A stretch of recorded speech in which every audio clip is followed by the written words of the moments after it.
to continue to build on that cornerstone laid down 90 years ago. In addition to celebrating and working to expand Social Security, it's imperative that we also protect and defend it. I've been working on Social Security for 50 of those 90 years. I have never been so concerned. Donald Trump and his administration are undermining it every day. Fortunately, the people you will hear from are champions, fighting hard to improve Social Security and defend it. You will hear from each of them. The live stream will then stop, but the reporters will stay on, and the speakers will answer your questions. We'll first hear from Senator Bernie Sanders, a leading champion of our earned benefits. His Social Security Expansion Act shows us conclusively that whether we expand or cut Social Security is a question of values, not affordability. He is deeply committed to standing up for the working people of this country, and that includes fighting for their Social Security. Senator Sanders? Well, Nancy, thank you very much. Thank you very much for all the great work you and Social Security Works has done for so many years. Today and this week, we are celebrating the 90th anniversary of Social Security, the most popular government program in our nation's history. For nearly 9 decades, through good times and bad, Social Security has paid out every benefit owed to every single American on time and without delay. Before Social Security was signed into law, half of seniors lived in poverty. Today, while the number is still too high, it is only 10%. That is not, as Elon Musk and others have suggested, the greatest Ponzi scheme of all time, end quote. In fact, that is the most successful government program of all time. And yet, despite its popularity and despite its success, Trump and Musk and others have been working overtime to try to dismantle Social Security and, importantly, undermine the confidence that the American people have in it. Since Trump took office, his administration has fired at least 7,000 workers at the Social Security Administration, shut down Social Security field offices, and made it more difficult for seniors and the disabled to receive the benefits that they have earned over the phone. Trump and Musk have also absurdly and quite intentionally lied to the American people by suggesting that millions and millions of people who are between the ages of 140 and 360 years of age are receiving Social Security system. Oh my God, the whole system is fraudulent. That, of course, is a lie. The reality is that well over 99% of Social Security checks go to the people who have earned those benefits. No one who is 150 or 200 or 300 years of age is collecting Social Security. Yet Trump and his friends continue their efforts to try to destroy Social Security. And what our legislation is about is saying, no, you're not going to destroy Social Security. We're going to expand it. This legislation would reverse all of the cuts that the Trump administration has made to the Social Security Administration. It would prevent Trump and his friends from shutting down Social Security field offices throughout our country. It would make it easier for seniors and people with disabilities to receive the benefits they have earned over the phone.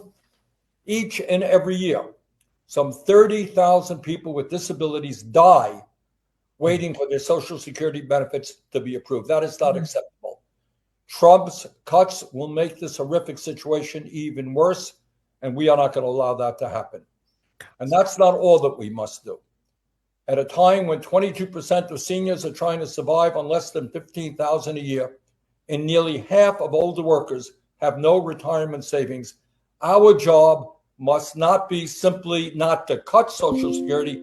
We have got to expand Social Security and extend its solvency. And the way to do that clearly, and I know Social Security Works has been talking about this for years, is to lift the cap on taxable income so that the wealthiest Americans start paying their fair share of taxes.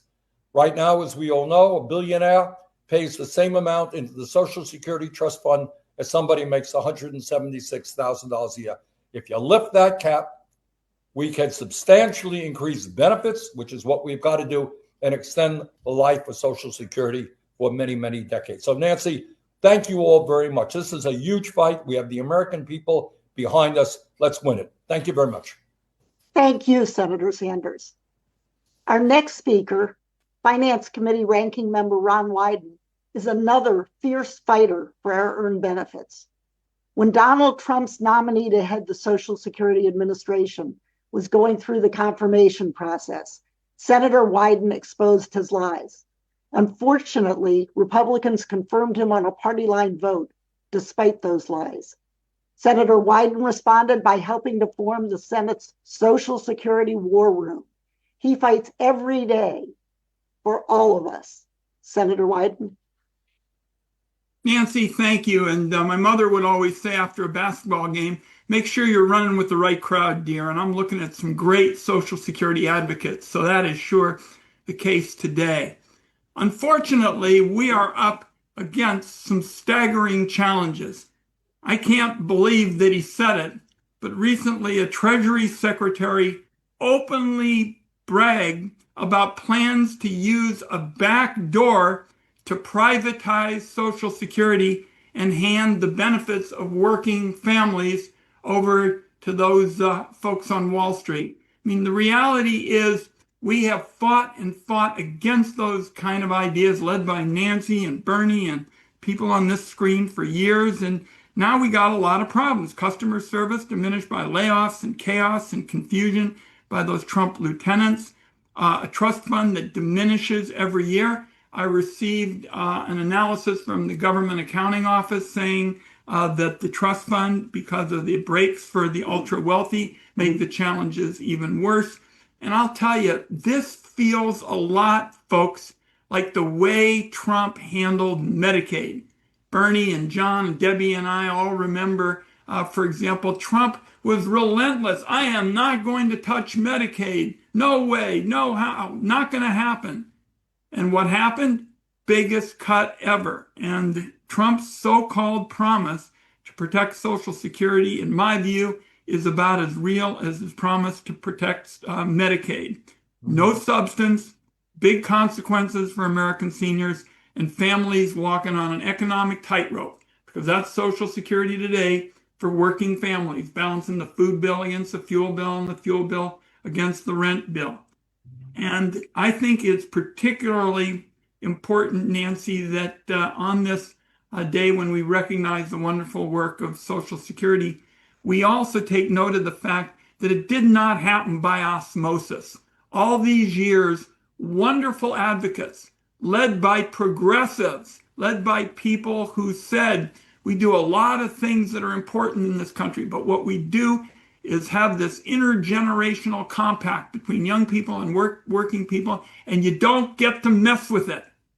You don't get to mess with it. You earn your 40 quarters, you've got your Social Security, and I think the fact on this day, as we recognize the great work that's been done, we ought to recognize the fact that those progressive advocates hung in there and just never gave up. We got a lot more to do. Bernie and I are on the Finance Committee. I think it is outrageous that Social Security and lots of the tax system can be avoided by billionaires. They got something called buy, borrow, and die, and they don't pay into anything. They don't pay into anything.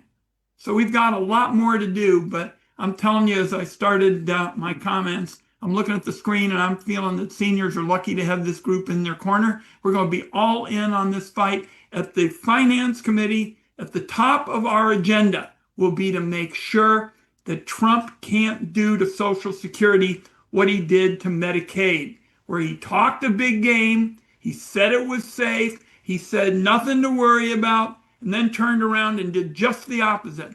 On the Finance Committee, we're going to make sure that he can't pull off something like that, where he lied to the American people about Medicaid, and I think he's going to lie to them on Social Security if he can get away with it. Thanks, everybody, and thanks for the good work. And Nancy, I'm juggling a little bit this morning, so I'll stay for some, and then I'm going to have to go. But I look forward to fighting with all this great group.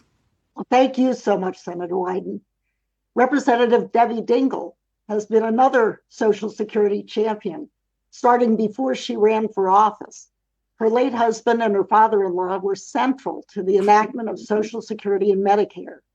Since entering Congress, Representative Dingle has carried that mantle with enormous effectiveness and determination. She helped to organize the Expand Social Security Caucus and fights every day for every one of the 70 million current beneficiaries and all those who hope to collect their earned benefits in the future. Representative Dingle? Thank you, Nancy. And first of all, I just want to tell you how great it is to be here with Bernie and Ron and John Larson and Martin Omali and you and everybody, because we are in the fight of our life. So thank you for organizing this, and thank you to Protect Our Checks and Defend Social Security, because it's never been more important. I don't want to repeat a lot of what my colleagues have said.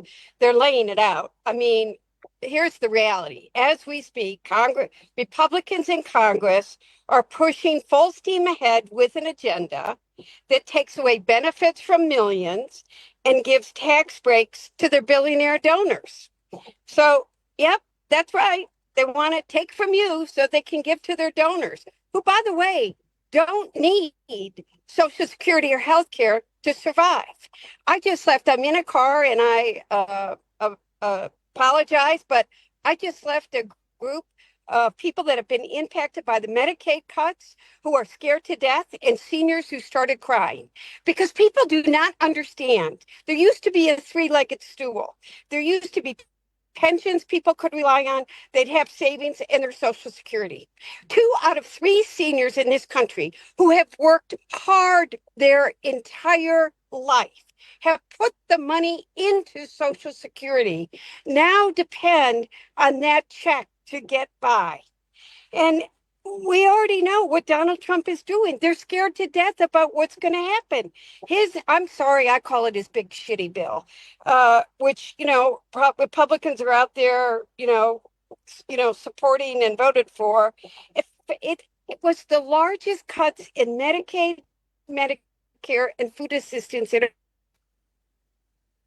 while they're trying to play games with the impact dates on some of this, I have hungry seniors right now. I have people that relied on food banks, and food banks aren't getting the supply that they once need. It is not a line to say people are making a choice between medicine and eating.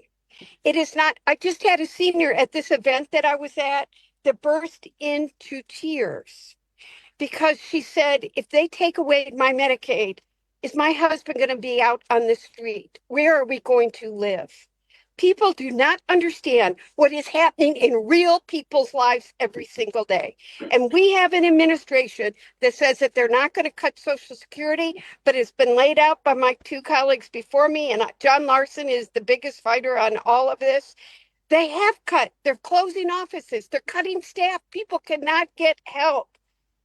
So they're just eyeing ways to defund, dismantle, and destroy Social Security. So let me be really clear to all of you. Social Security is a vital lifeline for more than 73 million Americans. When my father-in-law helped pass this 90 years ago, people were living on the street, as Bernie said. They were dying. They couldn't go to a doctor. They couldn't eat. They had no place to go. And our country found a conscience that said that people have worked hard all their life should never live like that again. And I'll be damned if anybody's going to take us back to those days. For 90 years since its founding, Social Security has not once failed to deliver checks to our seniors and beneficiaries, and we've got to do everything we can now to protect those checks in this extreme Republican agenda. So that's why Americans from every corner of our country are standing up and speaking out in defense of Social Security and the benefits they worked for and earned. And the work's not going to stop here. We're going to be having hearings in town halls. We're going to be talking about it on the floor of the House, and I know the senators are, and on the streets. And we've got to hold President Trump and House Republicans accountable. We've got to reverse Trump's cuts to health care and food assistance. We got to save Social Security and protect our checks. And we're all in this together. Thank you, Nancy. Thank you so much, Representative Dingle. Representative John Larson, our next speaker, is ranking member of the Social Security Subcommittee of the Ways and Means Committee. He's both a visionary and a pragmatist. His legislation to expand Social Security and require the wealthiest to pay their fair share has been co-sponsored by nearly the entire House Democratic caucus. He fights every day not only to expand the program, but to do the essential job of oversight that his Republican colleagues should be doing but aren't. He consistently calls out Donald Trump and his administration for the damage they are causing. Every Social Security advocate I know will celebrate when he once again becomes chairman of the Social Security Subcommittee. Representative Larson? Well, thank you, Nancy, for those kind words. And we want to thank Social Security Works and Unrig the Economy. Nancy, and I think Bernie said it best, as did Ron. You are to Social Security what Francis Perkins was to FDR in terms of being the consistent and persistent champion. And as all of us on this call know, oftentimes it seems like a lonely spot to be in, et cetera. But because of that work, and especially the work of my colleagues, Ron and Bernie, of course, they got all their good upbringing in the House of Representatives, but they have been out there talking about this their whole careers. They don't take a day off from this because they know in the final analysis it's going to take that kind of effort. And you mentioned Debbie's history with her father-in-law, and of course the great John Dingle, et cetera, who all of us serve with, understands that that's what we have to be, committed and persistent, not just to protect Social Security, but it needs to be expanded. The last time it was expanded, Richard Nixon was president of the United States. That's simply unacceptable. And here's the facts. You've heard them from our colleagues, but this is the truth. More than 73 million Americans rely on Social Security. And as the point has been made, and it's never missed a payment. We don't have to go back to 1929. We can go back to 2008, 2009, when people saw their 401k become a 101k, and Social Security never missed benefit payment. There's a lot to celebrate about the 90th anniversary, but nothing to celebrate when 5 million of our fellow Americans get below poverty level checks from the wealthiest nation in the world in the Congress's #1 anti-poverty program for the elderly and children to get a below poverty level check. That has to change. All of us are committed to that. Expanding benefits is what's needed. Imagine, again, since 1971, there hasn't been a full expansion of Social Security across the board. It's long overdue, and people depend on it. I tell our Republican colleagues all the time as well that this is the best economic development plan that we could possibly offer. All 435 districts get on average $280 million plus in their district on a monthly basis. And that hasn't changed since 1971. And where do they spend that money? Right back into the local economy, right back to heating and cooling their homes, paying for their rent, their mortgage, getting food at the groceries and at the farm store, put a little gas in your automobile. That's the genius of Franklin Delano Roosevelt. And that's why the persistence of Bernie is going to be needed. That's why the persistence of Senator Wyden and Debbie are so important, but most importantly, because of Social Security Works and what you've done to stay out there and making sure that people just don't celebrate the 90th anniversary of Social Security.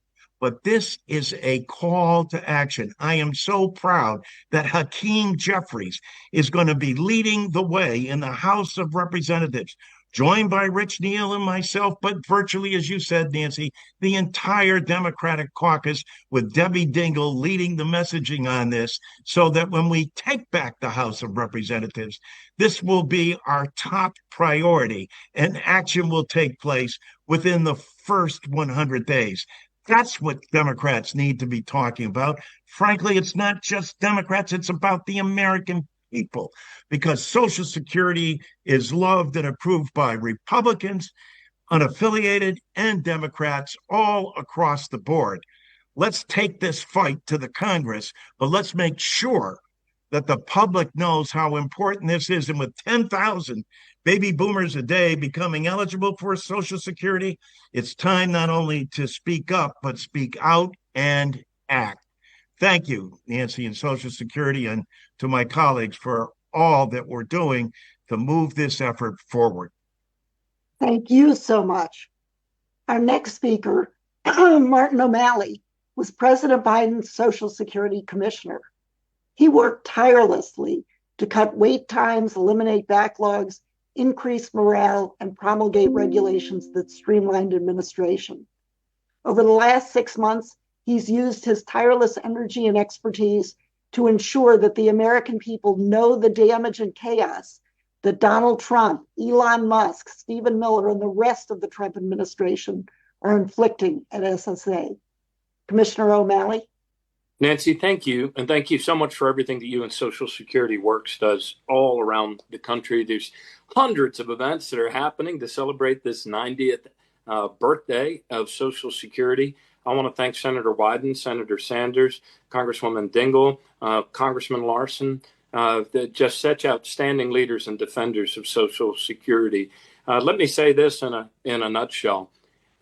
Social Security has never been more needed by the people of the United States than it is right now. And Social Security has never needed the people of the United States to speak up and stand up for this program more than she does right now.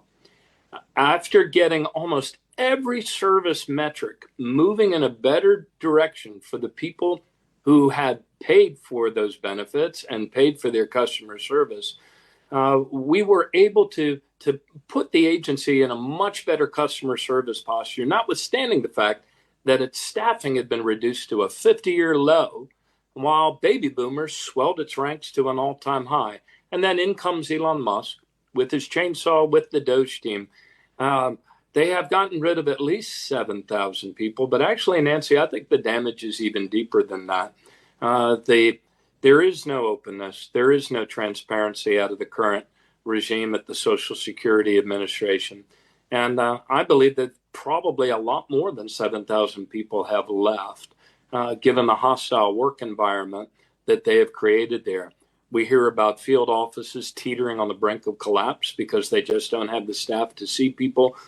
We've seen this rash decision to rip 1,000 people out of field offices and suddenly make them 1-800 number call takers. So President Biden, in his very first remarks since being elevated to the rank of citizen, made those remarks all about Social Security just a couple of months ago. And he said that they are trying to wreck the reputation of the program. They're trying to wreck its customer service so that they can turn enough Americans against it so that they can get away with robbing it. But they've already robbed a lot of Americans. They've already succeeded in robbing 73 million Americans of their peace of mind. There's a very, very real danger that for the very first time in 90 years, we're going to see an interruption of benefits. Many who have left the agency and who have worked in systems are surprised that hasn't happened already. But make no mistake about it, Nancy, this program is beloved, and the people are going to rise up, and they are going to demand accountability when this interruption of their benefits happens. So as we celebrate this 90 years, let us also resolve that we will speak up, we will speak out, and we will defend this program. Thanks a lot. Thank you so much. We are so fortunate to have as our next speaker, Keisha Bross, NAACP Director of Opportunity, Race, and Justice. The NAACP has been instrumental in fighting to protect and expand Social Security for the last 90 years. Keisha herself is a leading advocate for social justice and an expert strategist. Keisha? Hello, Nancy. Thank you for having me. So for some of you that don't know, the NAACP is the nation's oldest and largest civil rights organization. And what I'm really happy to report is in 2025, the NAACP found Social Security, preserving and protecting Social Security to be one of our policy priorities. So we passed a resolution at our national convention. I want to take a moment to say that this is not just, normally our NAACP really focuses on protecting the rights of Black and Brown Americans across the country. But this is a situation where everybody will have a negative impact if we cut Social Security. And this more than ever is the time that our organization, along with others, fight to protect not only our citizens' quality of life, but the ability to have human dignity. When we cut Social Security, this impacts food access, the opportunity for care, the ability to have housing, and will only continue to negatively impact working and people in retirement. I want to also state Black and Brown people will have a negative impact more so because of the working class American. And so when you think about Social Security, the NAACP will be focused on advocating through Congress to fight to protect Social Security. We will continue among our leaders to hold legal rights of all Americans and their Social Security benefits in all courts of law. We want to continue, along with our political leaders, to expand the Social Security Fund and also continue to retain jobs. And so Social Security offices and workforce is being cut across the country, and this will negatively impact us long term. The last I will say, Nancy, around the NAACP is we want to make sure that everyone understands that we continue and will continue to fight in every political platform, Republican or Democrat, to hold Social Security accountable for people to have quality of life in their retirement. So thank you so much, Nancy, for having me, and we look forward to being in this fight together. Thank you so much. It's important to realize that when we talk about the 70 million Social Security beneficiaries, each one is an individual. It's easy to get lost in the numbers, but it's imperative that we don't. Our next speaker, Judith Brown, is here to put a face on the numbers. Her story represents that of millions of her fellow beneficiaries. Judith? Hello, thank you, Nancy. Hello, everyone. My name is Judith Brown, and I currently live in Charlotte, North Carolina. At 37, I became disabled. It was devastating because I was a young mother to two sons that we were finding out are on the autism spectrum. While I was preparing for my first back surgery, I filed for disability. When my case was complete, I started receiving monthly benefits, and that was really so I could continue to live independently. When my sons needed additional medical support, I was able to get care for them because of their Social Security benefits. Right now, my Social Security check is very modest at only $1,531 a month, but it is a lifeline. That monthly benefit has kept my family and I for more than 20 years. Without those benefits, we would have been homeless on the street, which now has become so dangerous. I would lose my health care, my low vision doctors. My oldest son would lose his housing, and he would lose his independence.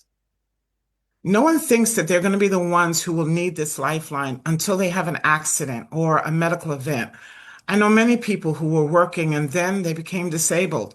All of a sudden, they were out of work and facing homelessness, waiting to be approved. My oldest son receives $963 a month in SSI. My youngest used to receive SSI, but came off it and now works full time. He has roommates. It isn't always easy, but he is proud to support himself and pay into the system that once supported him. Social Security has always been there for us over all these years. Right now, this administration is bent on stripping us of our benefits that we paid into during our working years. From the closure of the field offices, the laying off of thousands of workers, the longer times on the phone, and the continued attack on the historical support for seniors and people with disabilities, there is too much at stake. As a person with mobility and visual impairments, we cannot allow this to happen. Social Security must be protected and expanded. The chaos has already unleashed such incredible stress and confusion for people who rely on Social Security. This destructive plan for Social Security, the slash and crash, must be stopped. Our entire existence is on the line, and we must fight to protect Social Security. Thank you. Thank you. When we talk about expanding benefits, we mean not just increasing them, but also adding new ones, including paid family leave and paid sick leave. Our next speaker, Molly Weston Williamson, is a senior fellow with the Center for American Progress Action Fund. As a nationally recognized expert on paid leave, she works tirelessly to making those benefits a reality. Molly? Thank you, Nancy, and thank you so much, Judith, for driving home for all of us what this all means. Social Security matters to Americans of every age and every corner of this country.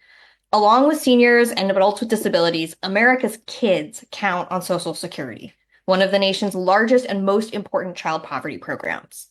1 in 10 children in the United States live in a household receiving Social Security benefits. Nearly 3.5 million children receive benefits in their own name each month, including following the death of a parent or for their own disability, while other kids rely on their parents' or grandparents' benefits to get by. For all those who depend on Social Security, for seniors, for disabled people, for children and families, the Trump administration's reckless actions have threatened those essential benefits over and over again.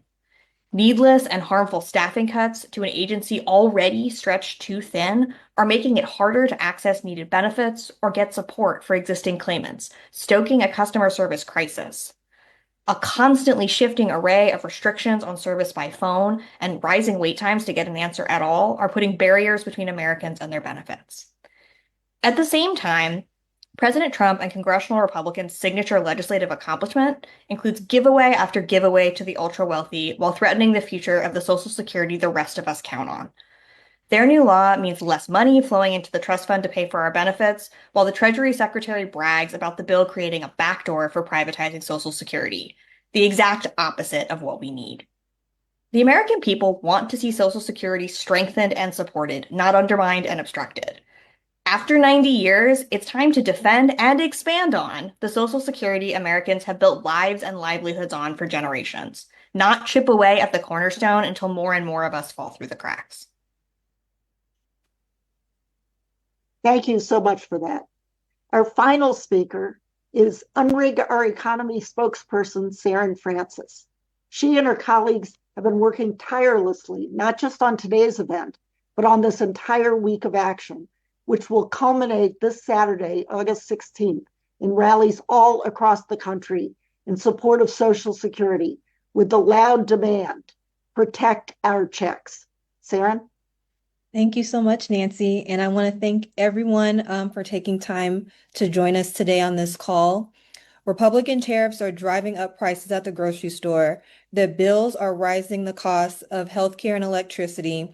And they've even found time to hand out more tax breaks to billionaires. And now they want to mess with Social Security. And we are not going to let them take that away from us. We've heard from so many today on the importance of Social Security, the threat it faces, and the role it plays in people's lives. With over 73 million people who rely on Social Security, it's important to know now more than ever, everyone on Social Security is someone, and someone that everyone knows. This weekend, with over 50 events across the country, Americans are rallying in a massive effort to support Social Security and calling on Republicans, congressional Republicans, to stop threatening what hardworking people have earned and needed to survive. If you would like more information on how to engage on the Protect Our Checks Day of Action, we encourage you to visit www.protectourchecks.com. We also encourage you to follow Unrig Our Economy and Social Security Works on social media and visit unrigour.economy.org and socialsecurityworks.org to learn more about pushing back on the Republican attacks on working families. We're holding Republicans accountable for attacking our healthcare, raising costs, and for attacking Social Security. Thank you again today for attending these events throughout the week and continuing the fight for the 73 million Americans who rely on Social Security. Thank you. Thank you, Sarin. And now we'll turn to the media for questions that our speakers will answer. Thank you all who tuned in for the live stream. That will end, but the media, please stay on and either raise your hand or write questions into the chat. So with that, Nancy, I've got